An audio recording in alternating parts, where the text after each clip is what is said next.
of the two parts that we, put into one sort of reactive experience. You feel me? We have a Robert Greene segment, by a channeled bold fella, right? And then, yeah, some Machiavellian secrets, the dark secrets of isolation. And the Robert Greene part is more highlights why powerful people just like disappear, right? Just ghost everybody. I feel like it does go hand in hand, which is because we're looking at why powerful people ghost everybody, what I'm saying, or disappear. It may go hand in hand, well, it may just align, I don't know, right? Where we are now getting into this video, but just comparing these two thumbnails and titles with one another, I think they may align. I think that whole Robert Greene part may align with Machiavelli's dark law of isolation. Let's see it though, it is a dark mode reaction. Let's go. I've digressed from all the feelings, so it's forever though. Like my mama's son missing, ain't no telling, do they love or did they kill him? The dominoes have fallen, we can't go back to beginning. This existential crisis, the reason I cannot keep competing and keep on living. So it's back against the world, seeing all your value once you do. Alright, y'all. Alright, brothers and okay, cool. According to the stats and analytics. Oh, boys, right? Why the elite have no friends? No, hold on. What was I about to do to y'all? Oh, why is nobody telling me that? No, this is not the one. We just did this one. Okay. And what is going on? Speaking it with Robert Greene right now, it is the part 2. It is the part 2. I told y'all, dog, like, yo, sometimes it is unnecessary for me that I cannot see shit. But it has to happen because the Greens have the way with me. You know what I'm saying? And so, but therefore, since I changed up my projector, I got this other one. It's cheaper, but like dog shit quality. Kind of darker. Quite powerful people. So, here, Robert Greene. So yeah, the previous segment we were breaking down previous video about the Machiavellian secrets, dark law of isolation. But then maybe a reason why I feel like it may align that or a principle that Robert Greene may be sharing this video. Okay, why powerful people disappear, cut off. A lot of power is thinking ahead, 2 or 3 moves ahead. Why? And in order to think several moves in advance, you know what your intentions are. You know where you're going to go in 6 months, right? And so you have to have a vision of where you're. Oh, 6 months? I'll tell that to the wannabe that makes it happen. You know what I'm saying? It's like, yo, you can only plan for just like 2 weeks ahead, man. You know what I mean? There's like maybe capital power, at least capitally speaking, and we know that capital is a lot of things, damn near everything these days. And you don't have not enough capital, it makes it damn near hard for you to like plan. Like that, working progression. We're talking about visible, transformation and stuff. I mean, we can yap on about intrinsic transformation, intrinsic planning, where you feel, where your mentality, how your mentality works, decision making wise. I don't know, 6 months from now, but golly, in the traditional form of just like flipping your life around, or just seeing the progress in your life 6 months from now, a lot of people might damn near be seeing themselves where they at, really. Maybe incremental difference, right? You're headed, but you have to keep everybody else in the dark so that they can't predict what's happening next. So part of concealing intentions, part of business, part of power is the ability to think strategically, to think in advance, to think several moves in advance. And that means having intentions, having moves that you've planned out, but you want to keep other people on their heels. They don't know where you're going to go next. Talking less, is that whole principle of like mystery and things like that? Well, being mysterious. You know what I mean, you know, it's at this point, it's like it's a 1 + 1 = 2 kind of understanding and clarity that people, you know, I feel like people have or are supposed to have when it comes to like, yo, understanding why you don't reveal everything to everybody. You know what I'm saying? It's like you're shooting yourself in the foot at that point. You don't reveal your secrets, you don't reveal some of your plans and things like that. Understand what I mean? But I feel like at a certain point, man, like people even just like talk about those things because, or they seem like they may have a plan, and then, well, you know, you hear about their plans, probably like some generic stuff or some stuff where it's like, okay, maybe they didn't even think it out themselves. They didn't even think it through themselves. You know what I'm saying, you see the ill calculation about like what they trying to do, but at that point it's just maybe trying to start some small talk, trying to start some conversation, all in the hopes of maybe getting guidance from you, seeing your plan. You know what I'm saying? Hoping that you share your ideas. You know what I'm saying? I feel like it's a whole bunch of those people, and the people that truly know the value of just like not revealing it. It's already, you know what I'm saying? I feel like they keep it at that way, especially the ones that really want to seek this within their endeavors, their motion. You know what I mean? Talk about the people that like only reveal things once they're maybe 10 steps, you know, into whatever vision that they have for themselves. You know what I'm saying? Achieve their 10th win, and then only they reveal it with people. You know what I'm saying? I feel like what I can respect most is, you know, valuing privacy, not being secretive. You know what I'm saying? I myself can myself that same way. You know what I mean?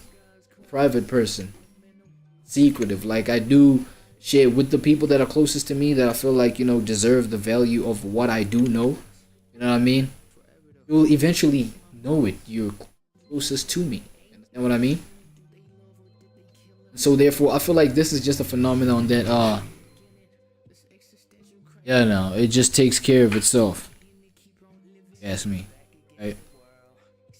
Creates an aura of power. It makes you look larger than you actually are. For real though. Okay, let's not be fantastical about things. I don't. Okay, let me just say personally, you know, when I see somebody who's like, okay, low key kind of guy, you know what I'm saying, or girl, especially girl, you know what I mean, low key, about theirs. You feel what I mean? That you can respect. You know what I mean? Not trying to reveal everything, but I wouldn't attribute power to that immediately. I wouldn't immediately attribute, oh shit, powerful. You know what I mean? Maybe stable mind, you know, maybe got they ducks in a row type stuff. You know what I'm saying? Especially when you don't make no noise about it. You don't make no noise about it. Whenever you do, speak it. You know what I'm saying? Ducks in a row. Ability, stable mind. You know what I mean? Not too forward. I mean, not too forward. It makes you think, make people think he's mysterious. He or she's mysterious. When you talk a lot, I don't know if you've noticed this, but people who talk a lot, there's something insecure about them. If you can't control your own mouth, if you can't control that, then what can you control? You can't control your emotion. There we go. If you cannot control your own mouth, what can you do? You know what I'm saying? You can't control shit, even about your own self. Even about your own self. You're probably all over the place. You know, maybe weak decision makings. You know what I mean? That type of stuff. And like, think about how hard or how difficult it would be just investing in something that's not stable within, you know, that doesn't display stable energy. Because, you know, I feel like for an investment to work out, it needs to be predictable to a certain degree. You need to be able to predict, okay, this is kind of the ballpark that we're looking at. Okay, so if I invest now, this whole thing, this whole reality of whatever's going on here, it going to the direction that we can predict, almost, so to speak, you know what I'm saying, approximately, This is how I'm gonna gain from the whole, exchange or situation. You understand? So it's kind of necessary for things to be sort of kind of predictable. I mean, when we're talking about it being investable, you can't I don't know if I put that the right way. I don't even know if that's a term. My fault. control your behavior. It signals weakness and insecurity. Whereas talking less, you're not going to say something stupid. And then when you do speak, it's going to carry a lot of weight. Down to the It's the kind of people that don't even waste their verbiage, right? baseline of every human being, we're all actors. Some are good actors, some act more, some are bad actors. But I always tell people, if you look at children, 3 or 4 years old, or you remember your own childhood, you were constantly pretending, you were constantly acting to your parents. You would act like an angel to get something that you wanted. You'd act all sweet and innocent because you wanted some candy. But look, talking about being a person that's mysterious, you know the mystery in it for me. If you're asking a person like me, it's like, don't even teach a kid those kind of things, right? Where they get to a point where, okay, know what strings to pull. For mom, you know what I'm saying? For mommy to like do certain things that I want her to do. For dad to do certain things that I want him to do, right? I know what buttons to push. You know what I'm saying? It's like they get to this age, they get to this phase. I mean, even me and you did it, bro. Like, I feel like everybody did. Right? Nobody's an angel. Facts. But, you become an angel when necessary because you know the kind of brownie points that you're looking at. You know what I'm saying? You become a demon when it's convenient. Conveniently. You know what I mean? But then at the same time, you're protected by the whole fact that you're a kid. Nobody can do anything. Right? I don't know. Maybe a little smack on the wrist. But it's crazy that nobody teaches a kid. You think it's because, right, they get, at that point, they've gone to a point where they see, kind of understand their life, their universe, their environment, nature, in a way where it's like, okay, I've kind of figured some out about, what the outcome of this could be. I don't know, man. It's been a minute since I had the mind of a kid. Facts. Grown, bro. You know what I mean? A whole lot of transformation happens. You know what I'm saying? But it's like, the older I do get, though, the more I ask myself, like, this is the kind of fallen nature that even holy scriptures, right? Things like the Bible, blah, blah, blah, talk about, but not the Bible, but like talking about a fallen nature that people are born with. I don't know, maybe that may just be an ignorant understanding of, sinful nature. Like that. I'm not a biblical scholar, right? Correct me in the comments if I'm wrong. Go ahead, like this video too. Clink. You wanted some gain. Being an actor is part of human nature. It's deeply, deeply ingrained in all of us. Actor. Okay, I like the way. Even more. Rob, Dr. Rob, Professor Rob. I don't know at this point. What profession is Robert Greene in? Okay, I know he's an author. Like, is that it? Can't be just that. Because we're a social actor. Oh, yeah, but so yeah, calling them actors. Oh, man. Hey, they be, kids be auditioning from a very, very early age. Facts. Animal. If you went around just speaking everything that you thought, you would offend everyone around you, right? If you told somebody that their clothes are ugly, that they look fat, that their ideas are stupid, they're going to hate you. Think about how kids just they just spew that out. As I'm saying, man, it's to a certain age, right? There's a certain age where they can cut back off of that.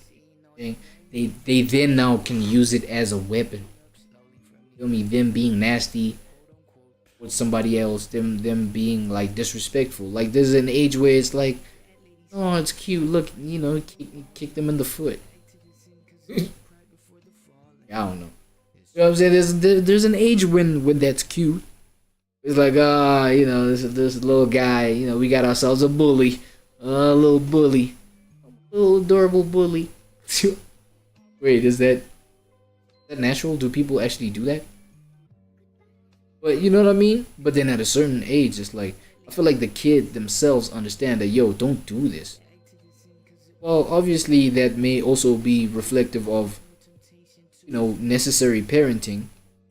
Like, yo, this is what's good, this is what's not. And it's just like, right? You're not going to get very far in life. So you learn at an early age to control what you say, to control who you are, to control what you do. And that's how we all are. We're different in front of our father than we are with our friends, right? So True. Get over this notion that we can all just hang out and just be who we are. You're never being who you are. You're always acting to some degree. Always acting. People rise to power. They become a CEO, they become a leader, they become a president or whatever, based on certain qualities that they have, a strength. It could be aggression. It could be being a people pleaser, being just very empathetic. Oh. It could be having a populist touch. It could be good with words, an orator. That's their strength. They use that and they get a lot of power because they're good at it. They don't have to think about it. It's almost natural to them. They get to a position of power, and now the world is changing. Your rivals are changing. The business world is changing. And you're still holding on to that one quality that brought you to the top. Exactly. You're still thinking that my aggression, or that my being popular and pleasing everybody, or my speaking well, and you keep holding on to that, and the world has passed you by, and you're weak. And Machiavelli said, if I could create the monster, the Frankenstein of a leader in business or politics, whatever, it would be somebody who could change with the times.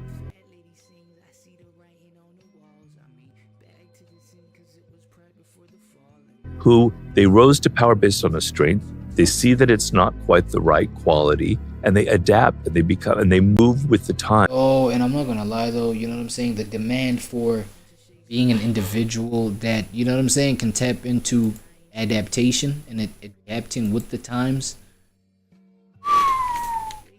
Demand for that kind of character and that kind of mindset is getting even higher and higher.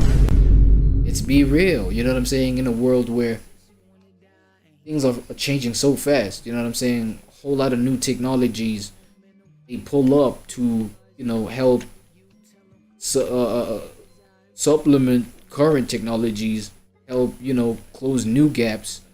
You know what I'm saying? And those solutions that are applied there present new problems, and then it's like, yo, new technology needs to be developed to close those gaps, and you know what I mean, solve those problems, and then those create new problems, you know what I mean?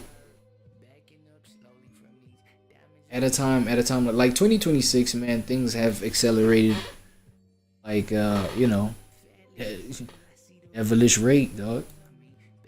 That's how deep it is. That's how fast it is. Like, not being able to adapt, bro. Times. He compared it to a river, right? And you're kind of moving like the water. You're flowing with this river. And that's power. But being rigid and having a form and having a strategy that you always rely on and having a personality that you always exude to the world and perform as is weak because you can't adapt. I mean, think of your own business, your business in the last 3 years. Can you begin to imagine all the incredible shifts that have occurred in just that time? And so in order to gain people's attention, people get very bored, right? They get very bored very quickly. If you're very bored very quickly. You're always the same. If you always have one note, they're like children who've been continually stimulated with all kinds of new and exciting new toys, right? I see. And you're vying for their attention, okay? If you're always the same, if you're always doing the same, if you're always appearing the same, they're gonna get bored with you, and they're gonna look for something else. Bro, telling me that's why kids end up being, you know, it may happen in their teenage stages, may happen whatever, but like, are you telling me that's why kids end up being bored of their parents? You know what I'm saying? End up not wanting to spend time with their parents. because of this boredom, law of boredom. You know what I'm saying? You get a whole bunch of kids that even like skip home, like they don't even want to go home. You know what I mean? Not trying to listen to the old folks no more. Okay, I know, I understand. Like you talking, yes. You know what I mean? You're talking in terms of just like power and better version of yourself by, you know, or how people can better their own version, or how powerful people end up cutting people off. What? Why was I trying to go all the way around? Right? But it's like, yo, extrapolate that and put it in the context of just like kids and parents. Oh shit.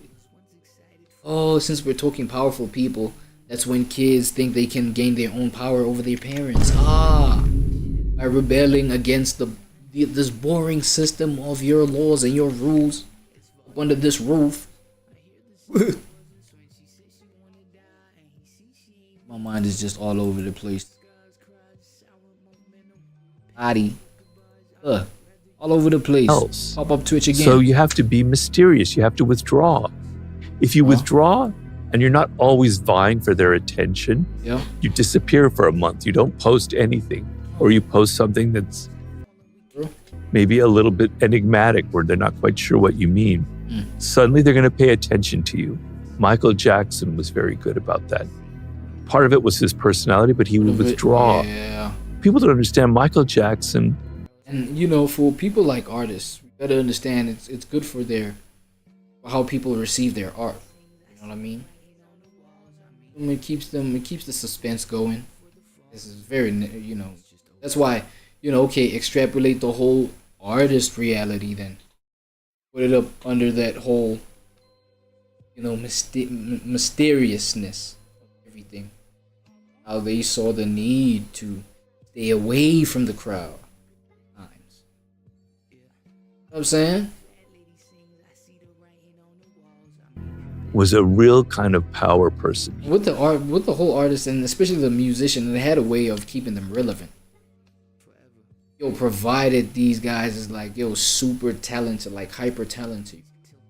Just pass through and yo, these huzz, they just they just die. Yeah. Or pass out.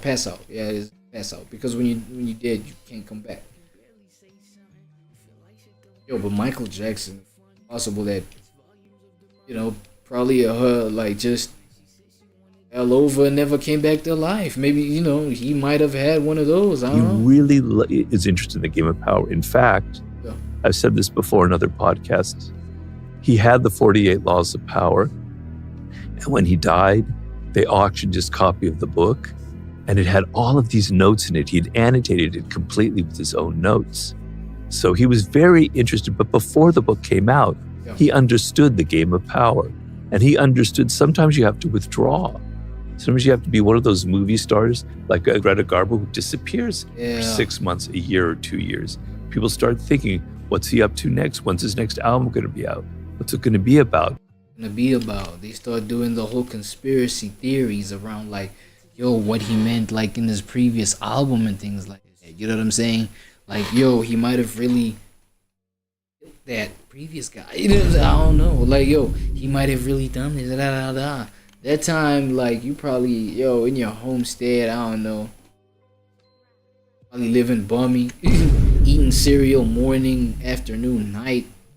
You know what I mean? Trying to come up with your next idea. Yo, creative blocks are I'm not gonna hold you. Creative blocks are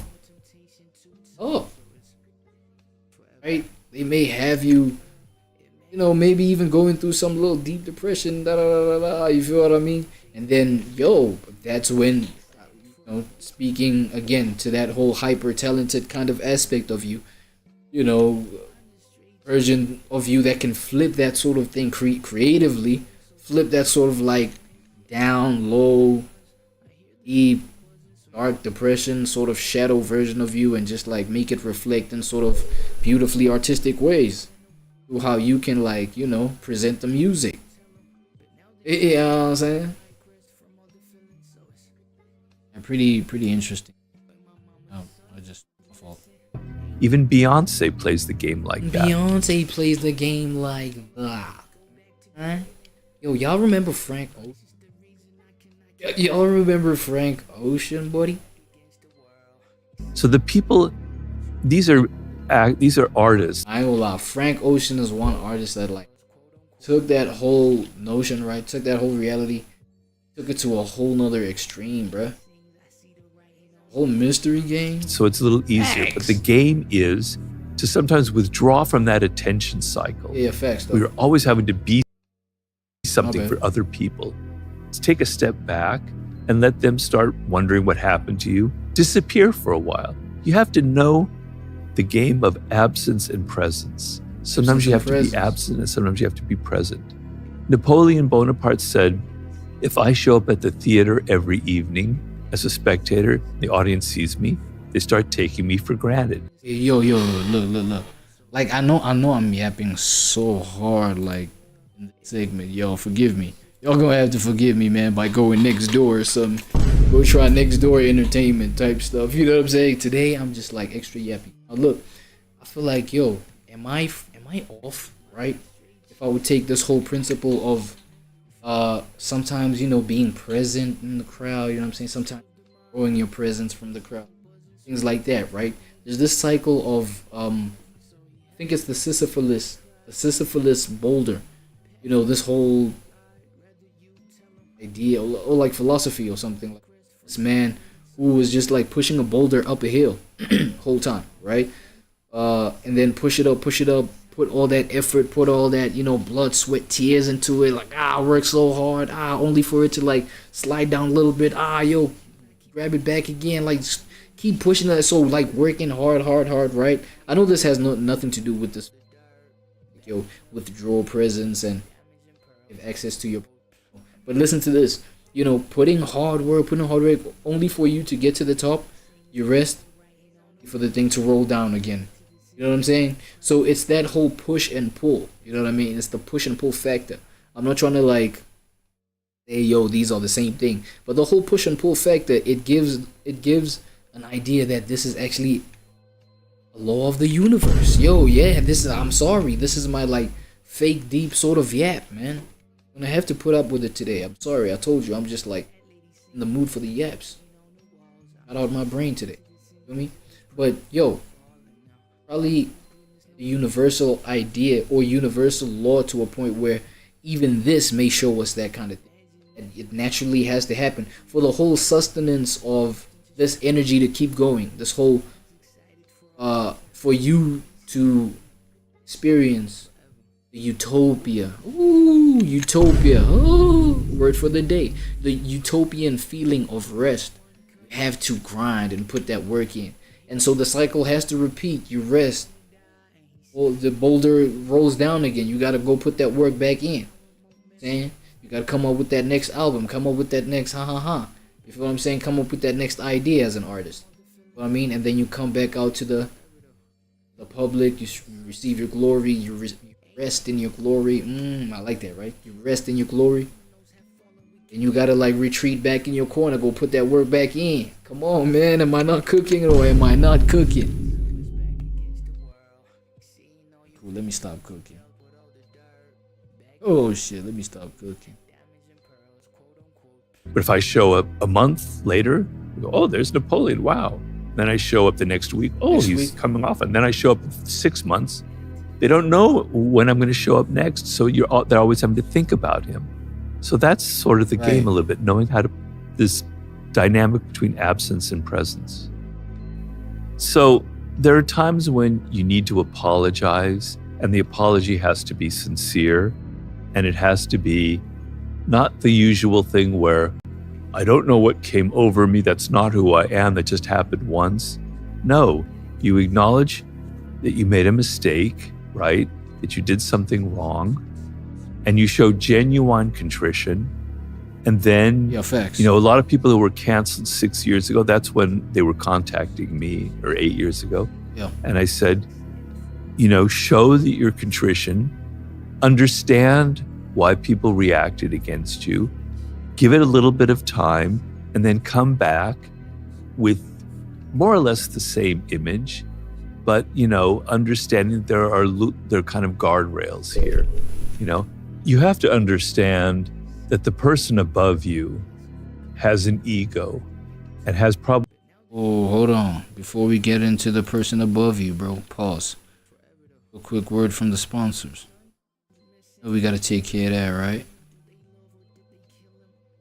Have fallen, we can't go back to beginning. This existential crisis, the reason I cannot keep competing and keep on living. So it's back against the world, seeing all your value once you dealt with all the dirt. Backing up slowly from these diamonds and pearls, quote unquote. Fat lady sings, I see the writing on the walls. Back to the sin, cause it was pride before the fall, and now it's just over.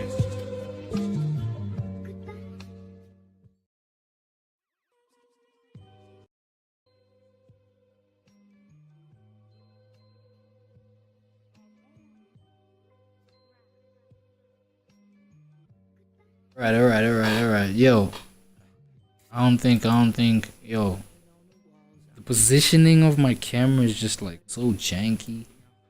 Rain is all over the place today.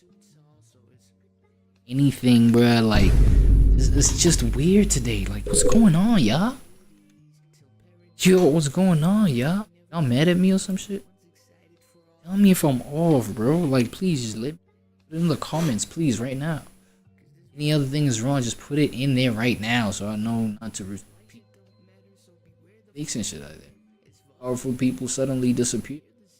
Robert Greene special, you know what I'm saying? The Robert Greene segment. Old fella channel. Y'all wanna go tap in there? Y'all here, you know. Y'all hear some nuggets y'all can like put to good use in y'all life. Man, have at it. Oh yeah. My fault. Above you has, but, you know, understanding there are kind of guardrails here.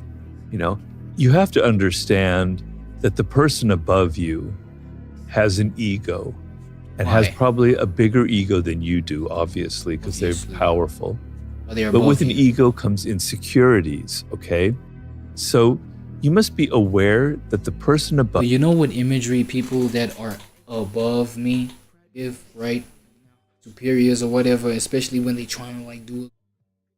Yeah. You know what I'm saying? They tap dancing for the white man. You know what I'm saying? They tap dancing for the person above them by trying to have me tap dance for him. You know what I mean? It's like this whole dance. You are a pick-me character in this whole scheme of want to do this whole performative thing of having this exterior. It's more about the exterior, because now we're talking about people who just like flaunt their superiority. I'm saying who get caught up in the superiority complex, right? And just like want to see you tap dance. Like, it may have nothing to do maybe with your performance, why they may want you to do this. Have something, you know, as Robert Greene said, their insecurities. Shit. Has insecurities and probably has more than you do, because they're constantly worried. Do people still like me? Am I still doing as well? Am I as I said, like, and now they would want to test that ability if they still got it by making you tap dance. Yo, tap dance a little bit for me. Still, let me see if my authority is still effective. Tap dance, man, tap dance. And you know, they may have their own version of making that happen. You know what I'm saying? Doing unnecessary things at you that, you know, may not be your fault, but now it's all on you, and now, you know, they putting the world's pressure for you to get that shit done. You know what I'm saying? Just to twist that knob. Just to press that button. I'm talking about, you know, my 9-to-5ers out there in the job markets and shit like that. Popular as I was a year ago? Am I getting as much attention as I deserve? Am I doing a good job? He or she is very insecure. They're thinking about these things all the time. Hard. So what happens is, if you try too eagerly to impress them, and you do such a good job on some project or something, and then all the attention accrues to you for doing that, then you're going to trigger their insecurities. Triggering their insecurity. You know what I'm saying? That loophole didn't get them. The loophole that they was planning for you to got in, you know what I'm saying? It didn't even get you. Like, damn. Okay, Mr. Smarty Pants, you getting too good for my, you know what I'm saying? Little performance demands. I don't Wow, know. this person's getting the attention and not me. Maybe they're after my job. Maybe they're more popular than I am. They're not going to consciously think this because they don't want to admit. But let me tell you where it's a recurring cycle at, right? They have maybe a manager that's like at insecure, that you may take their position, but this sort of thing here, man, it has its long-term lasting effect. You know, in job spaces where they don't even allow for any promotion, bro. Facts, I'm telling you, like, it can get crazy. And I'm even talking from personal experience. You may like put in all the work in the world, bro, trying to like elevate maybe the position that you're at. But like, it's like, yo, it's not just how things are set up at certain establishments. You just like, you know, they don't even practice promoting people. I'm talking about, you know, bottom of the barrel, sort of like wagey minimum. Like, yo, I just need to feed myself. You know what I'm saying? Just give me an opportunity to just like put food on the table, bro. Like those kind of, you know what I'm saying? Where you're at that level in life. You know, it's like, yo, we will make you perform now. You will perform. You'll tap dance for us. Facts. That hard. You know what I mean? But like, you stay in the same position. I mean, so I feel like, yo, yeah, they do get nervous at the establishments where they, you know, maybe give an opportunity to get promoted and better yourself. But like, how many of those kind of establishments are even like? I feel like it's to a point where those kind of establishments, you know, within those businesses, AI is replacing a whole lot of that energy. AI is replacing a whole lot of people in that kind of sector.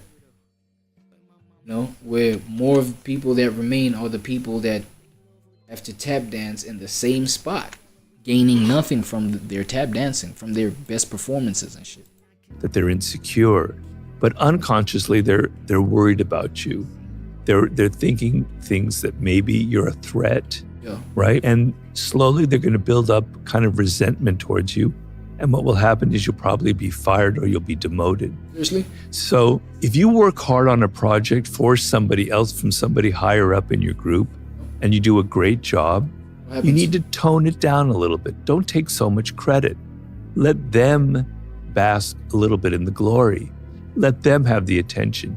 Yes, they're the genius behind the project. I was just executing their desires. Okay. That makes them suddenly go, wow, this person, you understand that they did a great job, but they're being a little bit humble. They're giving you the attention, which you deserve anyway because you think you do, okay? Right. But if you're too weak about it, if you're too humble, People pleasing. This is from.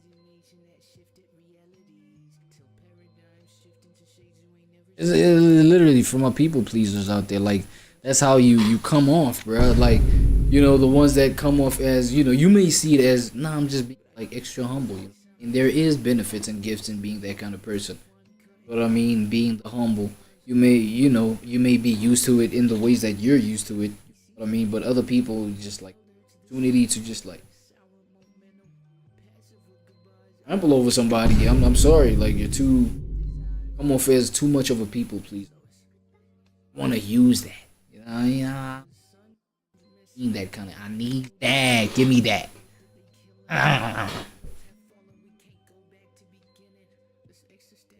Like that's how they be thinking. These psychological predators out here. if you're going, oh, you don't take credit at all, you weren't involved in it at all, that makes you look weak. Weak, okay. Right? So you have to be kind of nuanced. You have to do a good job. You have to try really hard. You have to do the best that you can. Yep. But you got to let the person above you take some of the credit, take some of the glory. Otherwise, they're going to be wondering about you. They're going to be thinking that that insecurity is finna like pop out. you think that you're better Pop out and show niggas. than them. and you're going to trigger their insecurities. This is the most important law and power that I want you to engrave in your brain right now as you listen to me. Talk about it. And it's the following. What is it? Everybody has insecurities and has an ego. And the worst thing you can do for your boss, for your colleagues, for the people underneath you is to violate their ego, to make them feel insecure. You will pay a price for it. They will resent you. They will work against you. They will betray you in the end. So never lose sight that everybody around you has an ego and has insecurities. Okay, look, on that point, right, Mr. Green, look. I feel like it is necessary to a certain degree to have an ego. Very necessary for people to have an ego to a certain degree. I feel like it's just like narcissism. It's like narcissism at times when people like, yo, yeah, people may be quick to downplay narcissism, just like monstrify it. Yeah, I don't know, make it monstrous, like, you know, that whole thing. But it's good to put yourself first to a certain degree. Now, when these things become, you know, personality disorders or disorders, you know, that make, you know, may reflect your personality to other people in the worst ways, when it becomes like insufferable, when you take it literally to that extreme. Understand what I mean? I feel like that's when things become a problem. But even like just having an ego, having a sense of who you think you are, bruh. You know, it's necessary for you to even make things like plans for yourself for the next, you know, couple months to couple years to couple decades. I don't know how you finna see yourself. Understand what I mean? So it is kind of necessary, because now you can put that trajectory within your vision of how you want to, you know, to project yourself into the world as you plan your own vision, your own motion. You don't live alone. You live amongst people. How you want to prove yourself. You know what I'm saying? To things like your family, things like your spouse, things like, you know, your family duties, your children, your responsibility, your children, like how you want to take care of your children. You know what I mean? I feel like it's necessary to go ahead and construct and develop who you think you are, bruh. Have an ego. But now when that thing is just like, as you say, violate, you know, you violate others' egos by sort of unnecessary measures, you know, yeah, that's when it becomes a problem. So law number one is understand that probably they're insecure, probably you're going to trigger their egos, and be a little bit careful. Nothing ever comes free in this world. Nobody ever gives you something free. Nobody gives you anything for free. They're wanting something in return. And it's a trick where they're thinking that if they offer their services for free, you're going to go, okay, that's great. And you're not going to pay attention to the fact that they're after something else from you, right? Yeah, okay. And so it's always better to pay people and pay them well for their services. Yeah, so facts. Well, that like should go without saying. That should go without saying. Like when we flip it on its other sort of you know, messed up, degenerate head, and, you know, bring up things like corruption within capitalistic systems. No, you know, corruption is rife because it is capital, man. Capital makes people think in just, you know, sideways sort of ways. Feel what I mean? It's like it gets easy for you to get sucked into the rabbit hole of, you know, undercutting people, shortcutting people. It's bad, gang. You're one of those. Stop it. Get some help. If you're generous with your money, if you show that you're not niggly, you're not a powerful... Oh, this guy just say the N-word, man? I say you're not niggerish about your... person. No, my fault. That's a joke. Feels confident in their wealth, feels confident in their resources, feel confident in the time that they have. And so they give that generously to other people. Being tight with your money, not wanting to pay your employees well, is a terrible, terrible quality, and it will bite you in the end. So I always tell you, I don't know if y'all know, you know what I'm saying, done your homework about, is it what, Cloud9? Former editor, Alex, I don't know. Oh, sad situation. Bad shit. maybe you don't give them credit for everything. Maybe Well, if that allegation is true, that one Cloud9 allegation, you keep them a little bit allegedly. on their toes, but you pay them well, right? See? You treat them well. They feel comfortable. They have food. They have an apartment. They have living expenses, okay? And you don't want to make them feel insecure about that. So being cheap with your money is very, very dangerous. It's a signal of weakness, okay?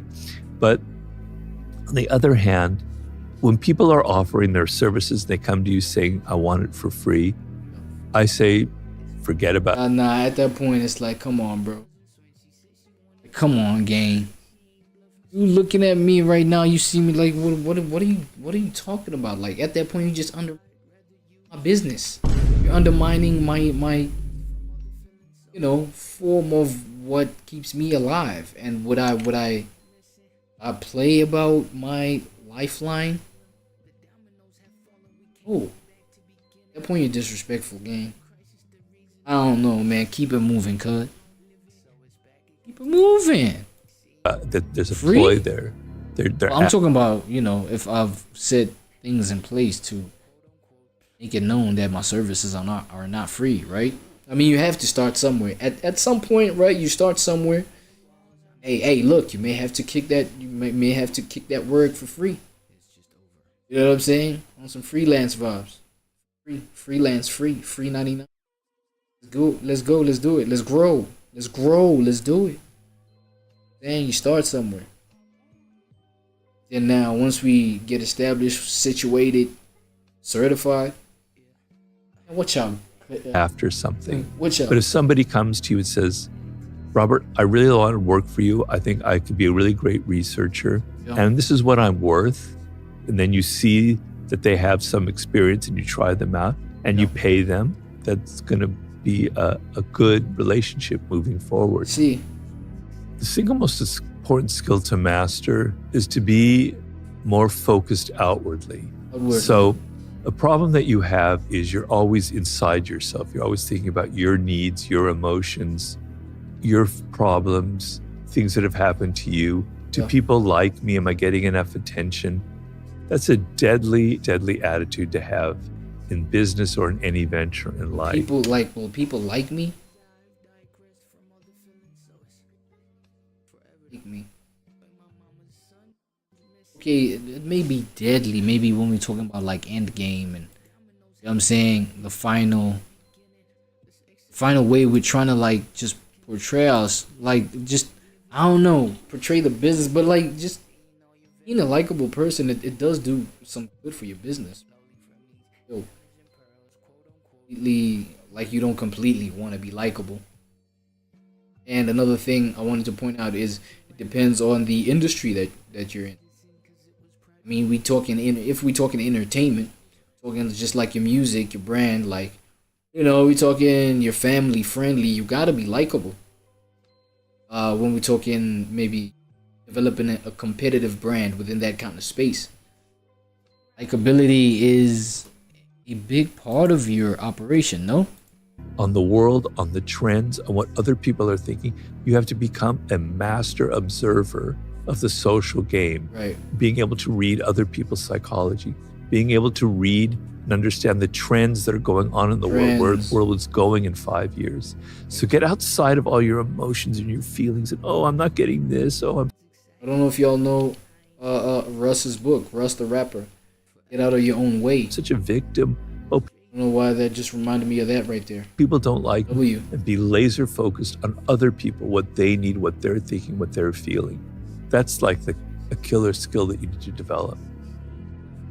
You need to think of your 20s, which is by far the best years of your life. Let's get that straight first. Well, it was the best years of my life, right? It's most exciting. You know, you're young, you look good, you got energy, you know, you dress well, probably, I hope. The thing that you want from your 20s is you want an apprenticeship, right? Just You shit. want to learn.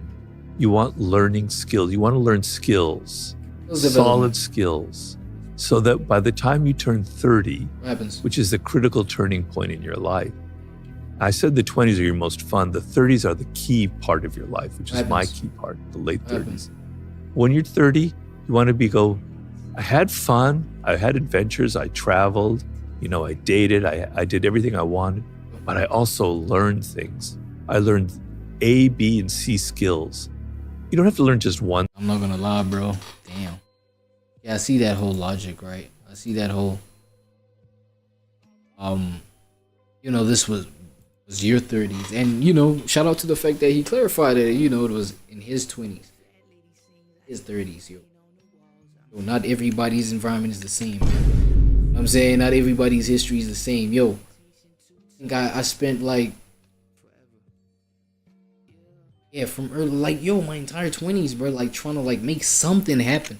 You know what I'm saying? Trying to make something happen while dealing with growing pains.